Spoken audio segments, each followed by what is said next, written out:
My husband framed me for 8 years. I came back and took everything. Before we begin the story, make sure to subscribe to our channel and never miss more incredible stories every day. The man who destroyed my life went pale when he saw me at his office door. Daniel actually grabbed the edge of his desk like he might fall, which would have been funny if my hands weren't shaking so hard I had to lock my elbows to keep the folder steady. 8 years ago, he told everyone I was a liar, a thief, and unstable. By the time he finished crying on command and showing proof, I'd lost my marriage, my house, my friends, and any version of my name that sounded clean when people said it. I wasn't there to scream. I wasn't there to throw anything. I was there in a navy blazer from a clearance rack, a legal pad under my arm, and a stack of certified copies that cost me 3 lunch breaks and a favor from a county clerk. I had rebuilt a life so ordinary it would bore him. Apartment over a locksmith, bookkeeping classes at night, then compliance work for a medical supply company, therapy on Thursdays, groceries on Sundays, no one with my last name in my phone. It took me years to stop checking mirrors before entering buildings, like shame could be seen before it was spoken. "Naomi," he said, voice dropping into that polished concern he used for witnesses. "You can't just come in here."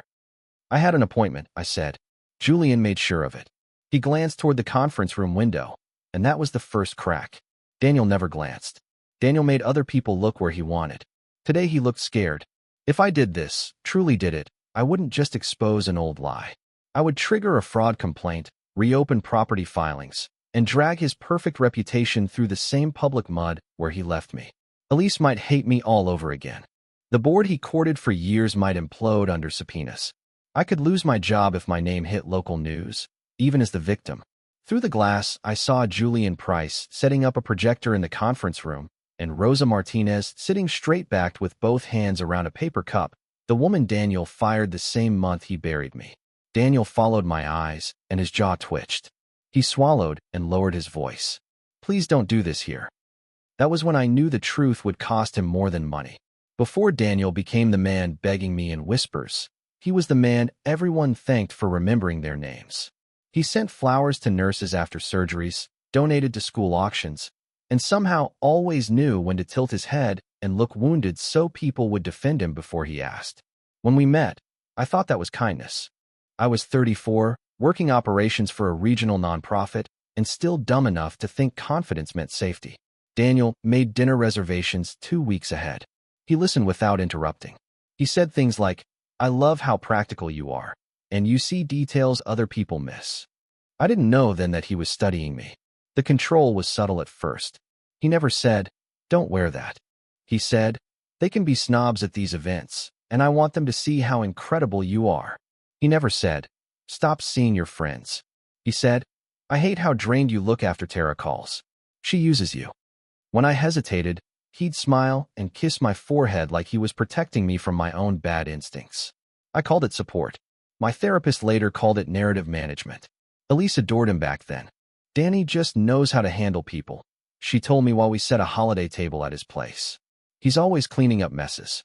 I remember laughing, because he was in the other room telling a story about rescuing a vendor from bankruptcy, and everyone was hanging on every word. The red flag I ignored was small enough to fit in his palm, my signature. One night, he slid a courier envelope across the kitchen island and said, "Just sign the last page, babe, the driver's waiting." I skimmed the top line, saw it was for a property insurance writer, and signed. He watched my pen the whole time. Later, I found that same page in a file with a different first page clipped on top. I told myself it was a filing mistake until I found the practice signatures. On a yellow legal pad in his home office trash, under coffee grounds and torn envelopes, he had written my name 15 times in 3 different slants. Naomi Carter.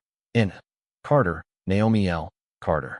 I stood there holding soggy paper and rubber gloves, hearing him laugh downstairs with guests. That was the first moment I realized he was rehearsing me. The thing he framed me for was clean, boring, and devastating. Embezzlement from our joint renovation account. Not millions. Not some movie-level heist. $78,400 moved in 5 transfers over 6 weeks while we were renovating the house, and Daniel's company was bridging cash between projects. It was exactly the kind of amount people believe a spouse might skim if she was angry, careless, or planning to leave. He staged the timing perfectly. 2 days before our anniversary party, he picked a fight about nothing, my tone, with a contractor, a missing receipt, whether I respected his work, and slept in the guest room. The next morning, he asked me to bring his laptop from the study because he was late. When I opened it, an email draft to someone named Mark flashed on screen for 1 second. Use her login, same as before. I asked who Mark was. Daniel laughed and said, vendor issue. Don't start. At the party, with 50 people in the yard and a string quartet he hired because normal music was too ordinary for Daniel, he disappeared for 20 minutes. Then he came back white-faced, phone in hand, and asked me, softly, heartbreak on command, to step inside. I walked into the kitchen and found Elise, 2 bored friends, and a banker I barely knew standing there like a jury. Naomi, Daniel said, please just tell me the truth. About what? He turned the phone around. Screenshots. Transfers from the renovation account. My login credentials. Messages from a spoofed number talking about moving money before he notices. The banker's face had already changed. I didn't send those. Daniel's voice broke at exactly the right syllable. Then why does this trace to your laptop? He had printed statements before I even spoke. By midnight, guests were whispering in my front hall, and someone I considered a friend was asking if I needed help for whatever was going on. By morning, the police were at the house with questions and Daniel was holding my elbow like I might collapse. Then the detective asked for the password only Daniel knew I used. The next month erased me faster than the marriage did. Daniel filed for emergency control of our joint assets to prevent further dissipation, which is a polite legal phrase for she can't be trusted with money. His attorney attached screenshots, transaction logs, and a statement from the banker saying he'd seen irregular transfers tied to my credentials. My attorney was a public defender referral I could barely afford for the related criminal inquiry, and every meeting started with, "Did you send anything that could be taken out of context?" I moved out before the hearing because staying in that house felt like living inside a crime scene built around my face. Daniel arranged it so graciously, too. "Take what you need," he said in front of Elise and the movers. "I don't want you punished." Punished. Like he was the merciful one. Half my clothes were already boxed. My desk drawers had been emptied into trash bags. A jewelry case from my mother was missing, and when I asked, Elise stared at me and said, "Naomi, stop making lists and just be honest for once." Friends vanished in stages. First the people tied to Daniel's business. Then the couples who liked our pool. Then the one friend who texted, "I believe you," and never answered when I asked if we could meet. At the grocery store, a woman from our neighborhood hugged me and whispered, "Rock bottom can be a blessing." I had not said a word, and she looked relieved to be the kind one. Daniel kept performing concern. He told people I was not well, that stress had changed me, that he was praying I accepted help. At the preliminary hearing, he sat in the back row with Elise and lowered his eyes whenever I looked over, like I was breaking his heart by existing. The prosecutor later dropped criminal charges for lack of direct proof, but by then the civil damage was done and the divorce terms were brutal. When the judge signed temporary possession of the house to Daniel, he thanked me outside the courtroom. That night, someone mailed my new address a copy of my own forged signature. I wish I could say I turned into a warrior overnight. I didn't. I turned into a woman who compared canned soup prices, cried in parking lots, and jumped every time an unknown number lit up my phone. For the first year, I worked whatever I could get. Inventory counts for a flooring warehouse, night reception at a dental office, data entry for a trucking company that paid in paper checks. The embezzlement rumor followed me longer than the legal case.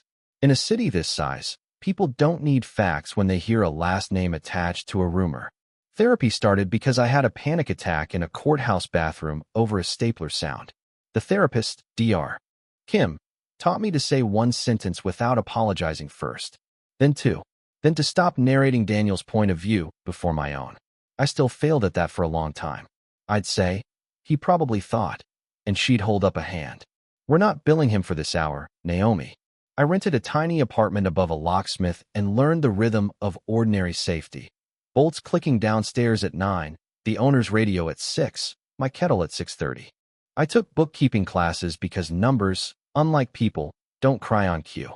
Eventually, I got a compliance job at a medical supply company reviewing invoices and vendor files. Boring work saved me. Rules saved me. Paper trails saved me. I stopped trying to clear my name around year 4. That part matters. I didn't quit because Daniel was right. I quit because every time I pushed, he looked reasonable and I looked haunted. Survival got easier when I stopped performing innocence for people who enjoyed doubting me. There were setbacks nobody sees in comeback stories. I froze when a man in a gray suit used Daniel's cologne in an elevator. I kept a folder of old court papers in a shoebox and couldn't touch it for months at a time. I dated once, briefly, and ended it when he said, "You must trust too easily." Like that was the whole lesson. 8 years passed. Small raises, fewer nightmares, one cactus that refused to die. Then a certified letter arrived from the county recorder's office. The parcel carried a filing number tied to the house I lost. I almost threw the letter out unopened because county mail usually means jury duty or bad news. Instead, I signed for it, set it beside my coffee, and stared at the seal for 10 full minutes before cutting it open with a butter knife. Inside was a notice of correction to a deed of trust recorded 8 years earlier and amended 3 weeks ago after clerical discrepancy review. My name appeared on page 2 as a prior grantor. So did an acknowledgement notarized on a date I had been in a court-mandated financial counseling session. I read it twice, then checked my calendar archive.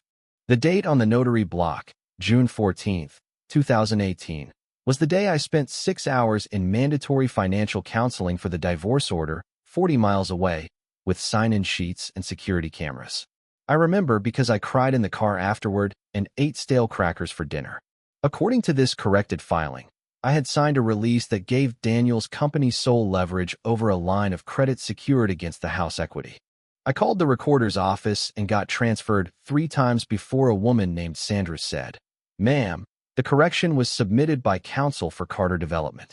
There was a mismatch in supporting identity docs." What mismatch? Long pause. Keyboard clicks. The ID copy attached to the original filing is unreadable. Unreadable. That word sat in my kitchen like smoke. Daniel had spent years insisting every signature and every transfer tied to me was obvious, clear, undeniable. Now a property filing linked to the same period was being quietly corrected because the identity documentation was suddenly unreadable. I pulled out the shoebox, coughed through the dust, and started a timeline on my floor with sticky notes. Hearing dates, bank notices, moved out date, account freezes, anything I could anchor. At 11:43 p.m., while searching an old backup drive for divorce PDFs, I found an archived voicemail I had never heard because the phone died back then. It was Rosa Martinez, whispering, "Naomi, don't sign anything Daniel sends tonight." The next morning, I didn't call Rosa right away. I sat on my apartment floor with that voicemail playing over and over, listening to the background noises like they might explain why she never tried again. A door shutting, papers rustling, Daniel's voice faint in the distance, then the line cutting off. I had known Rosa when she ran Daniel's office tighter than any executive assistant I'd ever met. She remembered birthdays, permit deadlines, and which contractors lied on Tuesdays. Then she retired suddenly 3 months before the divorce closed, and Daniel told everyone she left to care for family. I drove to the old office park anyway. Daniel had moved into a newer building downtown years earlier, but the original property still housed a plumbing supplier and a tax prep place. Rosa's name wasn't on any directory. I stood in the parking lot long enough for a man taking smoke breaks to ask if I was waiting for someone. "Used to work here," I said. He looked at me, squinted, then shrugged. "Talk to the lady at the print shop. She knows everybody." The print shop lady knew Rosa had moved to her sister's duplex in Westbridge and worked part-time, doing payroll cleanup for small businesses. She also knew my last name. Her smile went tight the second I said Carter. "You here to cause trouble?" "No," I said, and meant it. "I'm here because trouble already happened." On the drive to Westbridge, I almost turned around twice. My chest felt like it did before hearings, hot and hollow at the same time. At a red light, I caught myself rehearsing how to sound harmless, which is what trauma does. It teaches you to ask for truth like a favor. Rosa opened the door 2 inches, chain still latched. Time had silvered her hair and sharpened her eyes. When she recognized me, she didn't soften. She looked tired. "You should leave," she said. "If Daniel knows you're asking questions, he'll move things." "Rosa, I found a deed correction and an old voicemail from you." Silence. Then I heard a second lock turn. Inside, She didn't offer coffee. She set a banker's box on the table, tapped it once, and said, "I kept copies because I thought one day he'd come for me too." On top was a manila folder labeled in her neat block letters. June transfers /NC. Rosa and I spent 4 hours at her kitchen table with the blinds half closed like we were doing something criminal, even though all we were doing was reading paper. She had copies of vendor ledgers, internal transfer requests, and scanned check images from Daniel's company during the renovation year. Not originals. She was careful to say that twice, but enough to map behavior. Daniel liked speed. He moved money in small bursts right before weekends, then used Monday reconciliations to bury the gaps under project advances and duplicated materials invoices. "Why keep this?" I asked, holding a transfer request with initials that looked like mine, but looped wrong on the end. Rosa snorted. "Because he started asking me to backdate things. I may be underpaid, but I'm not stupid." We built a timeline with sticky notes and highlighters. June 12th. Line of credit draw against house equity. June 13th. Internal transfer to Carter Development operating account, $42,000. June 14th. Supposed deed release signed by me, notarized while I was 40 miles away. June 15th. Cashier's check to an LLC called Harbor Pine Holdings. June 18th. Outgoing wire tagged, consulting retainer, no invoice attached. Same week, Daniel told Elise and half our social circle that I was acting erratic and hiding purchases. Harbor Pine Holdings sounded like a marina. It was a mailbox. I paid the state database fee and found the registration agent tied to 2 other LLCs that had received money from Daniel over a 10-month stretch. Ashro Partners and Turnfield Services. No websites. No employees. Same mailing address. Rosa leaned in and said, "He called them special projects." Projects for what? She looked at me for a long second. I thought maybe bribes. Then I saw the personal guarantees. The guarantees were the first thing that made my skin go cold in a new way. Daniel had been using shell companies to secure short-term private loans, then covering the payments with funds pulled through accounts he could blame on me. I knew what he hid, asset concealment and forged documentation, but not why he picked me as the scapegoat. Then Rosa slid over one final page with my mother's maiden name on it. The page Rosa handed me wasn't a bank form. It was a draft memo from Daniel to his attorney, never sent but printed and marked up in pen. At the top, contingency if Naomi contests property division. Halfway down, a line I read 3 times because my brain kept refusing it. Need release of Whitmore Trust distribution before her aunt updates beneficiary instructions. Whitmore was my mother's family name. My mother died when I was 29. She left a modest trust managed by a corporate trustee. Nothing like TV money, just enough to protect the down payment she'd inherited and a small commercial lot she co-owned with her sister before she got sick. I had told Daniel everything because married people are supposed to tell each other things. Aunt May had warned me. Once, quietly, while we washed dishes. Daniel asks detailed questions when he smiles. Don't confuse curiosity with care. I thought she disliked him for being polished. Rosa pointed to another note in Daniel's handwriting. If misappropriation issue surfaces, negotiate release in exchange for non-reporting. My mouth went dry. He planned to accuse me, I said. Rosa didn't nod right away. I think he planned several versions. He used whichever one gave him leverage fastest. The room went silent except for Rosa's refrigerator humming.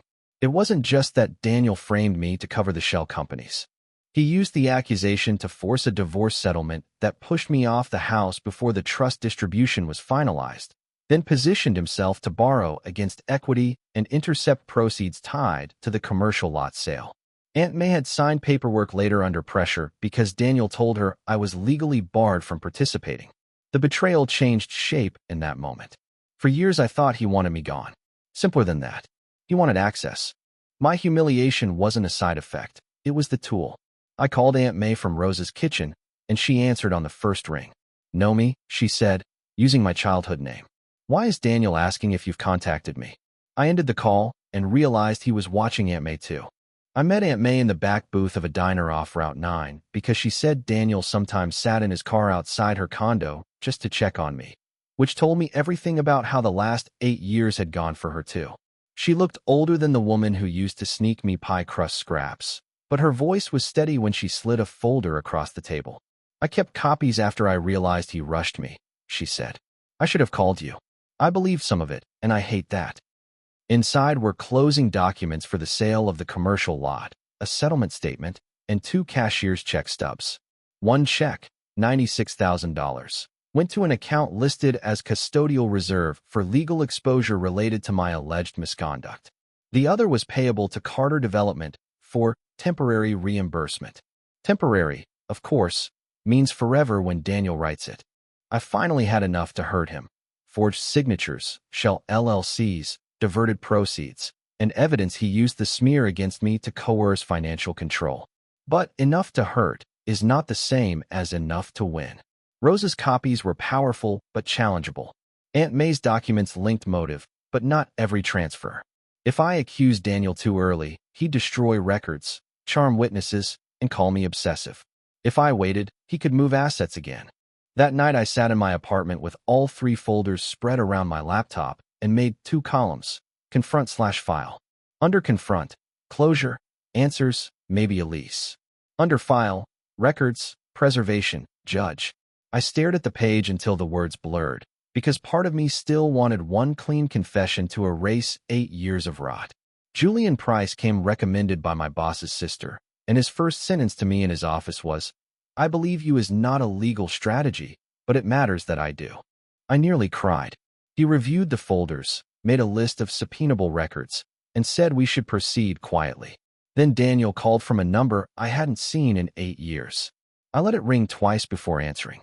"What do you want?" His voice came soft, intimate, like he was standing in our old kitchen. "I heard you've been asking questions. Naomi, I can explain everything, if you come alone." When he said alone, I knew he was already afraid. I did not go alone. I also didn't tell Daniel that. Julian advised against any informal meeting, but he agreed there was value in seeing how Daniel reacted if he thought I was still operating on fear. So I chose neutral ground. The charity gala Daniel chaired every spring for a children's hospital foundation, the kind of event where he wore sincerity like a tuxedo accessory. Public enough to limit his temper. Private corners everywhere for whispered threats. I bought the cheapest ticket in the back section and stood near the silent auction tables until I saw Elise. She almost walked past me, then froze so hard a waiter had to step around her. "Oh my God," she said. "Naomi." "Hi, Elise." Her eyes moved over my face like she was checking for damage she expected to still be there. "Daniel said you'd been harassing Rosa." "That's not what's happening." She crossed her arms. "Then what is happening?"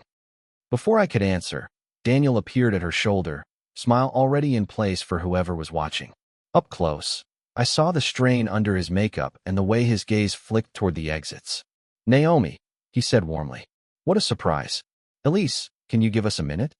"No," Elise said, which shocked all 3 of us. Daniel lowered his voice. "You're making a scene. I'm standing beside raffle baskets." He leaned closer, expression still gentle for the room. "You've always done this. You build stories when you feel ashamed. I tried to protect you then, and I'm trying now." There it was, the old trap. His certainty, his patient tone, the way he said my inner life out loud like he owned the copyright. For one ugly second, my chest locked. I forgot dates. I forgot documents. I was back in the courtroom hallway, hearing people whisper my name. Then my phone buzzed. A text from Aunt May. "You owe him nothing. Breathe first." I inhaled, looked Daniel in the eye, and said, "Julian says if any records disappear after tonight, the preservation order gets easier." Daniel's smile faltered. Elise stared at him. "What records?" Daniel grabbed my wrist, and Elise finally saw the panic beneath him. "After the gala, Julian moved faster than I expected. He touched you after a litigation warning in a public venue," he said in the parking garage, already dictating notes into his phone. Good. People like Daniel only get sloppy when they think charm failed. By Monday morning, he had filed document preservation notices tied to anticipated civil claims and sent requests to the trustee, county recorder, and Daniel's lenders. Not subpoenas yet. Those take process, but enough to put people on alert there would be consequences for spoliation. My job in the counter-move was the least glamorous part, organizing. Julian gave me a spreadsheet template and told me to stop narrating and start indexing. So I did.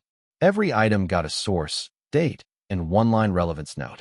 June 14th, 2018 counseling attendance log proves Naomi absent from notary signing location. June 15th, 2018 cashier's check image. Funds routed to Harbor Pine Holdings. August 3rd, 2018 email from Daniel to Elise. References damage control and keeping Naomi away from May.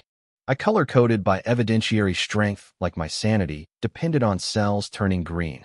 Rosa agreed to provide a sworn statement if Julian ensured she wouldn't be left alone in a hallway with Daniel's attorneys. Aunt May signed an affidavit admitting she had been pressured and misled about my legal status. Elise did not commit to helping, but she met Julian once and handed over screenshots from Daniel's old messages after he forgot she still had cloud backups on a shared family tablet. In those messages, he called me useful cover before the accusation ever surfaced. The trap Julian designed was almost boring, which is why it worked. Daniel's company was seeking a new line renewal with a regional bank and needed a clean beneficial ownership certification. Julian arranged a conference with bank counsel to address historic title irregularities before the renewal. Daniel would have to attend. Bank counsel would be there. Their compliance officer would be there. And because Daniel requested a witness after the gala, Elise would be there too. Julian closed my folder and said, "Bring only originals and you're calm." The conference room was too cold and smelled like carpet glue and expensive coffee. Daniel arrived 10 minutes late with the same polished smile, navy suit, no tie, as if he wanted to look approachable for the bank's compliance team. He nodded at me once like I was an unpleasant vendor. Elise sat beside him, jaw tight. Julian sat next to me with a legal pad and a stack of tabs that looked innocent until you realized each color was a possible felony-adjacent problem. Bank counsel started politely. "Mr. Carter, we need clarification on historical title documentation and certain related disbursements before we proceed with renewal." Daniel spread his hands. "Happy to clarify. My ex-wife had significant personal issues during that period. We've dealt with the fallout." Julian didn't look at him. "Let's use documents, not diagnosis." He handed the first exhibit to the screen tech. Up came the counseling center sign-in sheet, June 14th, 2018, timestamped 9:02 a.m. My signature, security camera stills from the lobby at 9:01 and 12:46. Next slide. The notarized deed release supposedly signed by me at 10:15 a.m. across town. Next, the notary log, obtained under affidavit, with an ID number transposed and a photocopy so blurred the birth year couldn't be read. Daniel smiled thinner. "Administrative mistakes happen." Julian nodded. "They do. Let's continue." Transfer logs appeared. $42,000 line draw. $18,500 wire. $9,900 cash advance. Harbor Pine Holdings. Ashro Partners. Turnfield Services. Same registered agent. Same mailbox. Then Elise's cloud backup screenshots filled the screen. Daniel texting a partner. "If Naomi starts digging, the embezzlement angle shuts her up." Date? 3 weeks before the party where he accused me. Elise inhaled sharply. "Danny?" Daniel turned to her too quickly. That was sarcasm. Out of context. I finally spoke. My voice sounded steadier than I felt. "Then explain why you wrote useful cover 6 days earlier." He looked at me, and the mask slipped. No grief. No concern. Just anger that I had survived long enough to bring receipts. Then the compliance officer asked Daniel where the missing reserve funds went. What happened next was not instant justice. Nobody cuffed Daniel in the conference room. Nobody gasped and pointed like a courtroom show. Real consequences arrived in emails, notices, and deadlines, and that made them harder for him to perform his way out of. The bank froze the renewal pending internal review and filed a suspicious activity referral. The trustee for my mother's family trust opened an inquiry into prior disbursement instructions tied to my divorce representations.